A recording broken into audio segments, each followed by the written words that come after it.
Hello everyone, my name is Rafael and welcome to Network Engineer Pro. In today's video, I'll be talking about Layer 2 and Layer 3 EtherChannels, why you would use them, and how they work. I'll even show you how to configure and verify Layer 2 and Layer 3 EtherChannels between two Cisco switches. But really quick, if you haven't already, go ahead and hit that subscribe button below so you can stay up to date on my latest videos and other content. Let's get right into it. Okay, so let me show you an example. So we have two switches here and we connect them together using a single link. Let's say you configure that link as a .1Q trunk. It's perfect, it works great, until it doesn't work.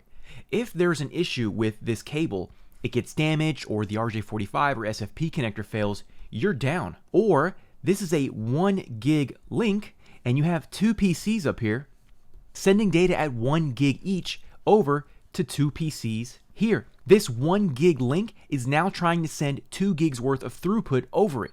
This single link here becomes a bottleneck and congestion occurs. So you say, okay, I know what to do, I'm smart, I'm gonna add a second link. So you add the second link, but that doesn't fix your congestion problem. By adding a second link, you actually created a loop. Spanning tree protocol is running by default and says, hold up, whoa, hold on one friggin' second. Redundant layer 2 links in a LAN between two switches, that is a big no-no, that's a loop. But thanks to Spanning Tree, it stopped the loop from happening, but to do that, it had to block one of these links. So that second link that you added is completely useless. You can't even send traffic over it. It's just sitting there. What a waste of money, right? Two cables, two SFP connectors, two RJ45 connectors, and you can't even use them. What if there was a way to take these links and bundle them together so that we get increased bandwidth, redundancy, and from a spanning tree perspective, it looks like a single link instead of two separate ones. Okay, so now what can I do? That's where EtherChannel comes in to save the day. EtherChannel is a technology that takes a group of physical links and combines them into a single logical one called a port channel.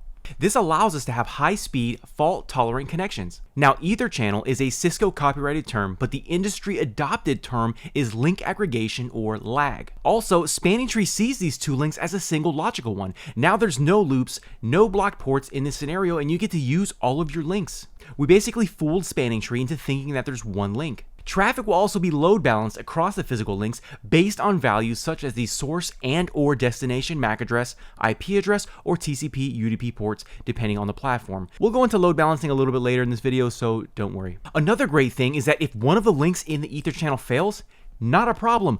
The rest of the traffic will flow over the remaining links. With EtherChannel, you can have up to 8 links in a bundle. Some platforms, if you're using LACP, will allow up to 16, but only 8 will be active at a time, and the other 8 are going to be on standby, waiting to take over if one fails. To configure EtherChannel, there are some things we need to know beforehand. We need to know what physical ports we want to use in the EtherChannel bundle, and you need to know what EtherChannel or lag protocol you want to use. Once you've identified the ports you want to use an interface range command, and then you need to enter the channel group command, which I have here. Now you're going to hear channel group, port channel, and EtherChannel. Don't let that confuse you. They mean the same thing. So what the channel group command is telling you is it's saying I want to group these physical interfaces gig 0/11 through 14 using a logical port channel interface 1. So when you enter this channel group command and you select a mode like on, for example, you're going to automatically create a logical interface port channel 1. The interfaces that will be members of that port channel are going to be gig 0/11 through 14. All right, everybody tracking so far? Okay, good. So now let's talk about the modes. We have 3 options to choose from. We have static, PAgP, and LACP. Static or manual is basically forcing the ports to be in a port channel unconditionally. There's no protocol to make sure that the ports are configured properly, so if you use the on keyword, you need to make sure that you use the same mode on both sides. When I say both sides, I mean on 2 separate switches. So if switch 1 and switch 2 want to be in a port channel using interface gig 0/11 through 14 on both sides, you need to choose the same mode on both sides. Now, the on mode or static manual, this creates the port channel quickly, but the downside is that if you configure the ports on one side wrong, you could experience packet loss or even worse, cause a loop. There's no protocol or negotiation protocol to help you out and double check your work. To configure manual port channels, you select the on keyword in your channel group command, and it must be the same on both sides. Now, the other 2 options that we have, PAgP or LACP, these are going to be your dynamic EtherChannel negotiation protocols. So with PAgP and LACP, PAgP is actually Cisco proprietary. So if you decided to use that as your negotiation protocol for EtherChannel, you need to make sure that the two switches you want to connect in a port channel are also Cisco. With PAgP, you have two submodes. You have auto and desirable. Auto passively listens for PAgP packets, and yet you see I put in quotations, I put lazy, because auto it doesn't try and initiate a port channel with the other side. It will form one if it receives a PAgP packet from the other side, but it won't put any effort to make it happen. It's not going to send any PAgP packets on the link. Because it's lazy, it doesn't want to do any work. Now, desirable, on the other hand, really wants to be in a port channel. It not only listens for incoming PAgP packets, but it sends them. Desirable is not lazy. If someone sends a PAgP packet, it will form a port channel. It's also going to send PAgP packets trying to form a port channel. So, if you decide to use PAgP for your EtherChannel protocol, you need to make sure that both sides do not have auto set, aka the lazy mode. Think about it. If both sides are configured with auto, the port channel will never form. Neither side is sending any PAgP packets trying to form a port channel, so you're going to be there a long time. If you want to successfully use PAgP, you need to use desirable on both sides, or on one side can be auto, aka the lazy mode, the other side needs to be set to desirable. So if you look at the channel group options up in the right hand corner, you're going to see the keyword auto and desirable. You don't say channel group 1 mode PAgP, you have to select a specific keyword. And it's easy to find out which ones are PAgP and which ones are LACP because it tells you here. Auto is for PAgP and desirable is for PAgP. Next is LACP, the Link Aggregation Control Protocol. Remember, PAgP is Cisco proprietary, so the open standard for LACP was created and is defined under 802.3ad. Now any vendor can implement this.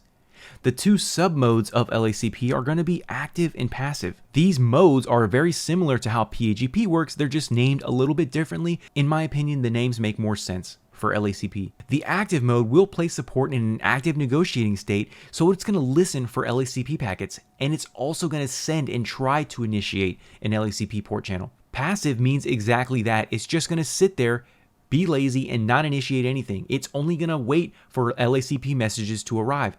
If a message arrives, it will form a port channel, but again, it's not going to send any LACP messages or try to initiate anything. If you were to choose LACP, you need to make sure that both sides are not set to passive. If you choose passive or the lazy option on both sides, the port channel will never come up. Remember, neither side is sending or trying to initiate anything, the port channel is not going to come up. To successfully create an LACP port channel, both sides need to be set to active, or one side set to passive and the other side is set to active. So if you look at the configuration options on the right, again, you're not going to say channel group 1 mode LACP, you're going to say channel group 1 mode active or passive. You can't mix and match these modes. You need to use PAgP on both sides, or LACP on both sides, or manual on both sides.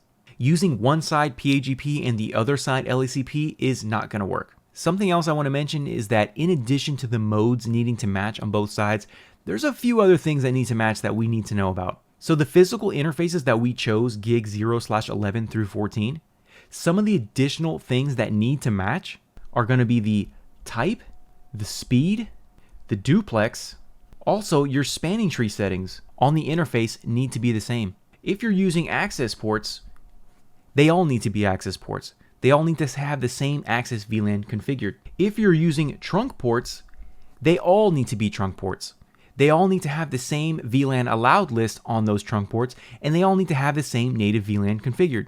If you try and form a port channel and any of these settings are not the same, the negotiation protocol like LACP or PAgP is going to notice that, and it's going to put the port into air disabled or suspend the port, and it's not going to be allowed to be used in the port channel until it's fixed.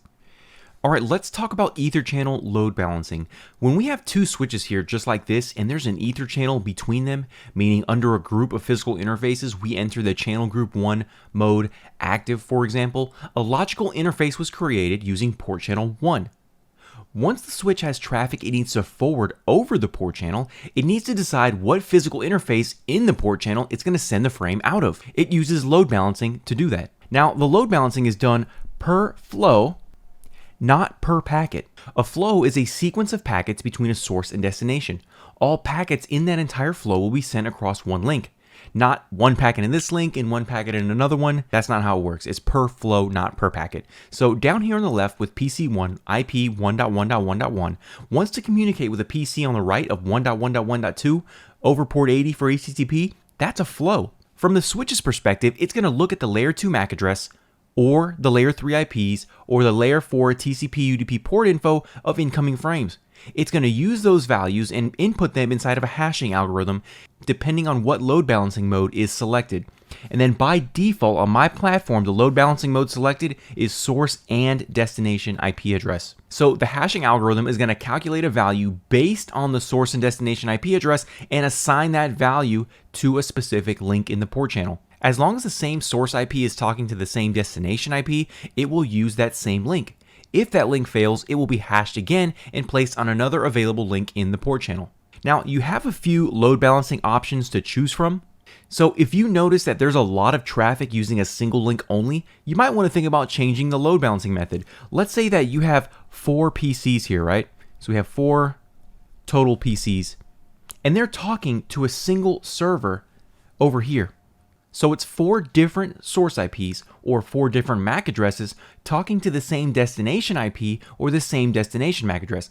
You can change the load balancing algorithm to source MAC or source IP only, and since each PC has a different MAC address or IP, each flow should use a different link. Another thing I want to mention is that in this diagram, we're using 4 1 gig links in our port channel. So our bandwidth is 4 gigs, but our speed is not 4 gigs.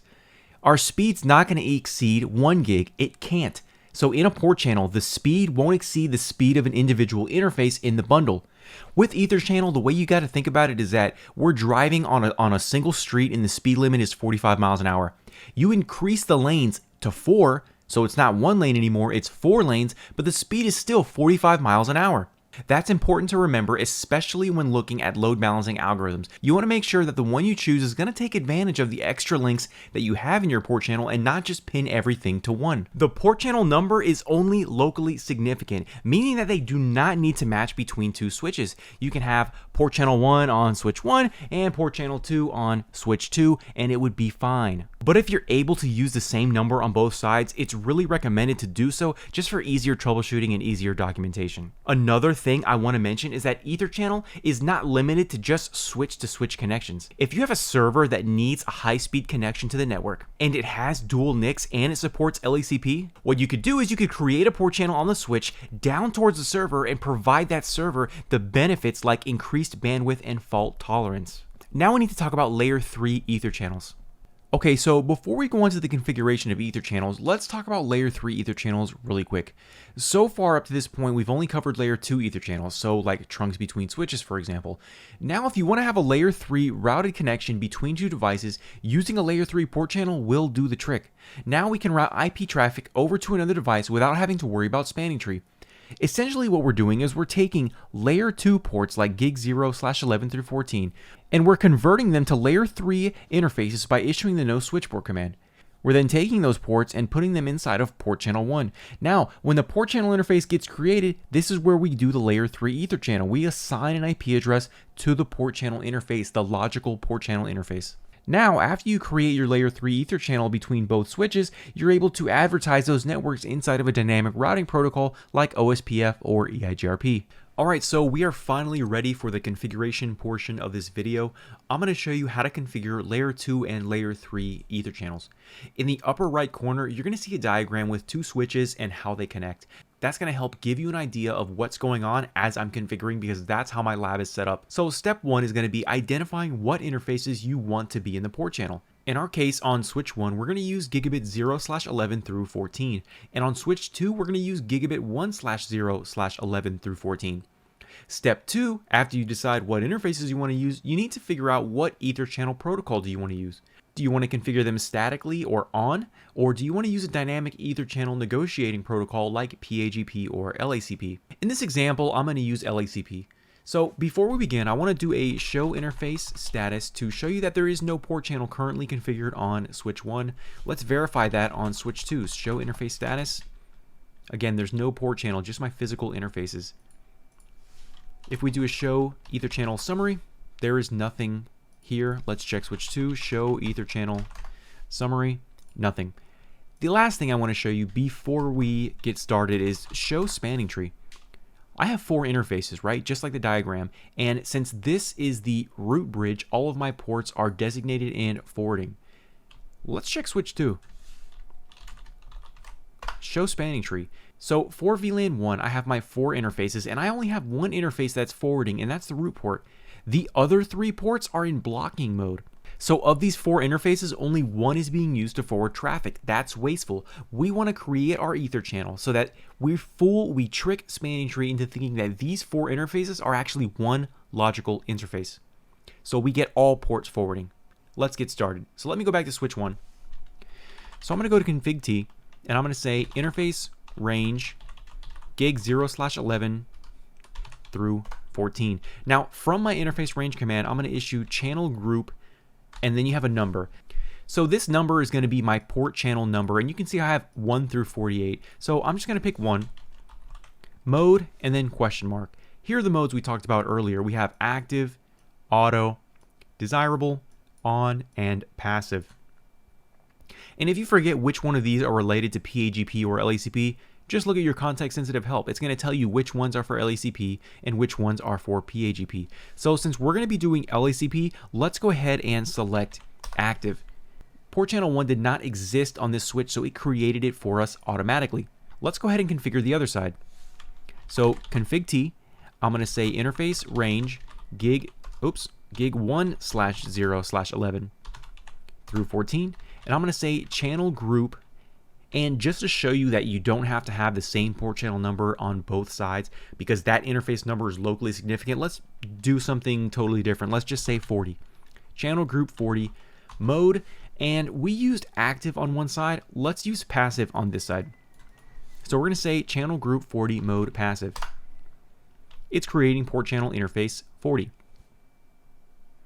All right, so it looks like it's done negotiating here. Let's go to switch 1, and from privilege mode, we're going to do show EtherChannel summary. Now, this is a very, very helpful verification command when you are configuring ether channels. It's going to tell you so much information. It's going to tell you port channel 1, and it's going to give you a little code here, SU, and then you have a legend up here, and then you just find capital S. S means layer 2, capital S means layer 2, and then we have U. U means in use. That's good so far. It's also telling us that the protocol we're using for our ether channel is LACP. The ports that are in our bundle are gig 0/11 through 14. And you can see here that they have a capital P in parentheses. Capital P means that it's bundled in a port channel. This is really, really good. Let's check the other side. So from switch 2, I'm going to do show ether channel summary. It's again telling us that port channel 40 we created, SU, meaning layer 2 and in use. The protocol is LACP, and here are my 4 ports in the port channel. And the capital P means that they are bundled in the port channel. This is a very good sign that our ether channel is configured properly. If I do show spanning tree, I see that my 4 interfaces have turned into one logical port channel interface. And this is on switch 1, who's the root bridge. Let's check switch 2, because remember earlier when we checked, we had 3 ports that were blocking. So we had 3 useless ports because spanning tree found a loop and needed to block them. So let's go ahead and do show spanning tree. Look at this. My 4 ports turned into one logical port channel interface. It's the root port, and guess what? It's forwarding. I'm using all 4 of my links. There are no wasted links here. That is excellent. Now, since we have our port channel interface, right, we also have our 4 individual interfaces. So what's important to remember is that any configuration that needs to be done to the port channel, you do not do it on the physical interfaces. I repeat, do not make any configuration changes on the physical interfaces. If you need to change something like the VLAN allowed list for these interfaces, you do it on the port channel interface. So I'll show you what I mean. From config T, I'm going to say interface PO1, and we're going to change the VLAN allowed list. We're going to say switchboard trunk allowed VLAN. We're going to say 100 to 200. And we're going to go on the other side and we're going to do the same thing. So again, I'm not doing it on these individual interfaces. I'm doing it on the port channel interface. So config T, interface PO, 40? We're going to say switchport trunk allowed VLAN 100 through 200. Now that we applied it on the port channel, let's look at the running config for these interfaces. So I'm going to do show run brief. Okay, so you can see that these 4 interfaces that are on the port channel have the VLAN allowed list for all 4 ports. But I didn't configure them on all 4 ports. I configured it on the port channel interface only. So when you're dealing with ether channels and port channels, when you make the configuration change on a port channel, it applies it to all of the members in the port channel. If you were to do the allowed VLAN list on just a physical interface, it's only going to be applied to this interface, and you're going to have a mismatch on your physical interfaces, and you could have issues with your port channel. It could see some sort of misconfiguration and put the ports in a suspended state. So please make sure that you are configuring additional changes on the port channel after it's been created. All right, so on switch 1, another thing I want to show you is let's look at show EtherChannel load balance. Right now, it's using source and destination IP address for my load balancing algorithm. I want to change that to source MAC address. Let me show you how you can do that. So from config T, I'm going to say port channel load balance, and then I have my options. I have destination IP, destination MAC, source and destination IP, source and destination MAC, source IP, and source MAC. So I'm going to change this to source MAC. Now, if I do show EtherChannel load balance again,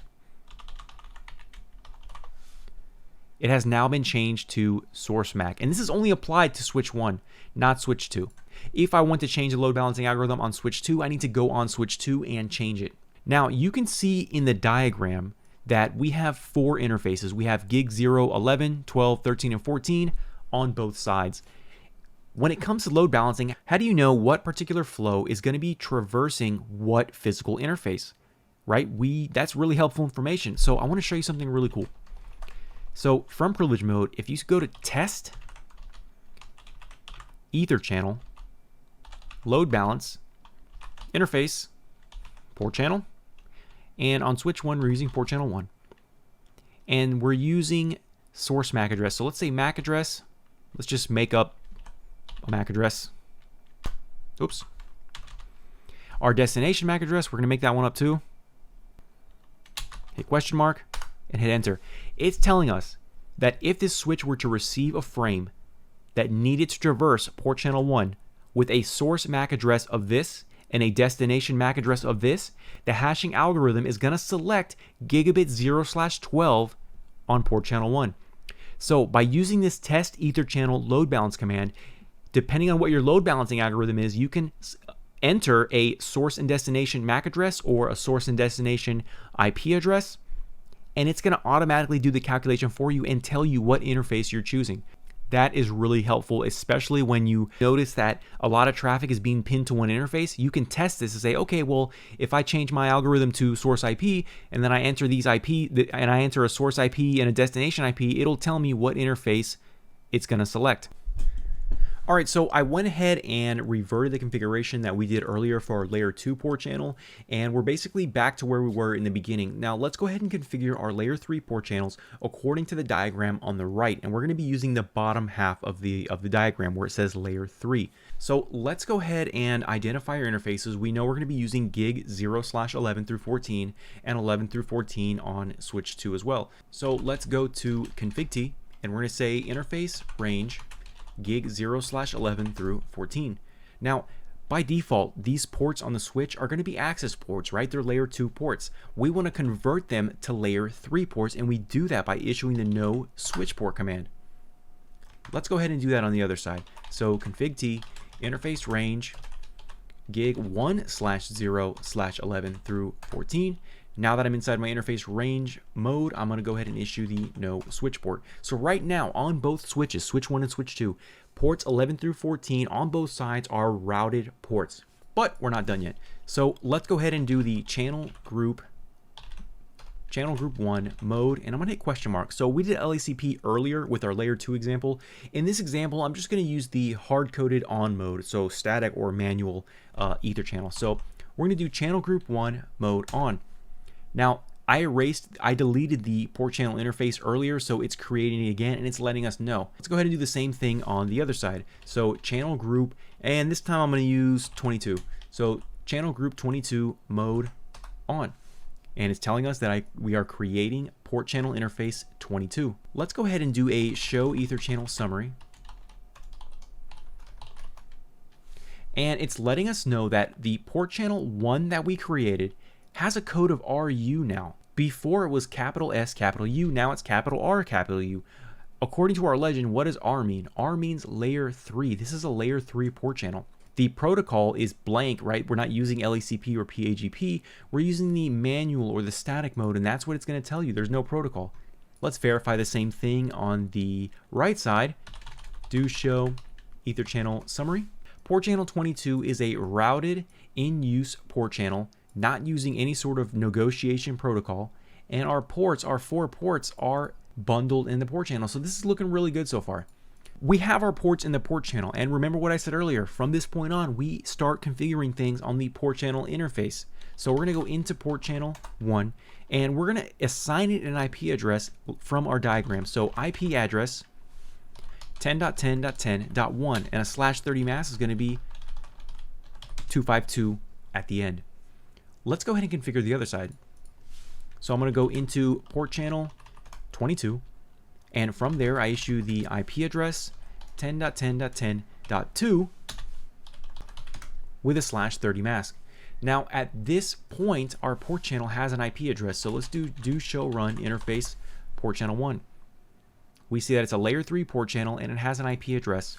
Let's see if we can ping the other side. So from switch 1, I'm going to ping the port channel interface on switch 2, which is the 10.10.10.2. So ping 10.10.10.2. Let's give it a second. All right, perfect. So we lost 1 ping probably for ARP and we got 4 successful pings. Let's do it again to make sure. Great, 5 out of 5, 100% success. So another thing I want to do is I want to do show IP route connected. I want to look at my connected routes. Now it's telling us that we have a connected route, right? A /30 from port channel 1. That's great. So we're able to ping an IP on the other side using our layer 3 port channel interface. And that's really all there is to it. Layer 3 port channels aren't hard to do. Actually, port channels in general are not hard to do. You just need to be cognizant. You need to make sure that you're using the right parameters and protocols on either side. So if you're using LACP on one side, you need to use LACP on the other. You can't have PAgP and LACP on one side. It's just not going to work. And if you're using LACP, you need to make sure that you're not using passive on both sides. One side can be passive, but the other needs to be active, or you can use active on both sides. Also, after your physical interfaces are placed inside of your port channel, further configuration from this point on is going to be done on the port channel. There is no more configuring individual interfaces in your port channel. Everything's done on the port channel.